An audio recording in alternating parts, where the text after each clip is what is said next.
આપણે મંગળવાર છે અને વૃંદાવન ગૌધામમાં આવ્યા છીએ સેવા કરવા માટે.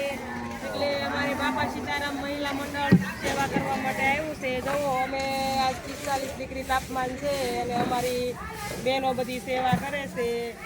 તો આજે વૃંદાવન ગૌધામ આપણે હાઈવે રોડ ઉપર મેલડીમાની મંદિરની આગળ તો ત્યાં ગૌશાળા છે, ત્યાં અમારી બહેનો સેવા આપે છે. તો તમે જોઈ રહ્યા છો 1:30 વાગે આવ્યા છે અને 4:30 જવાનું હોય એવા તાપમાનમાં આપણે સેવા કરતા હોય.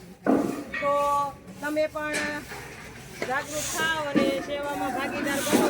અમારી બહેનો જો નાની નાની છે, બધા વૃદ્ધ બહેનો છે, છોકરીઓ છે. તો જે પણ બહેનોને સેવા કરવી હોય આ વૃંદાવન ધામમાં આવી શકે છે. અને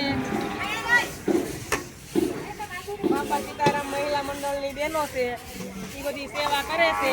તો તમે પણ સેવામાં ભાગીદાર બનો અને આ વિડીયો બને તો શેર કરજો, લાઈક કરજો અને સબસ્ક્રાઈબ પણ કરજો. તોય તમને ઘરે બેઠા બેઠા પૂન મળશે. બોલો ગૌ માતા.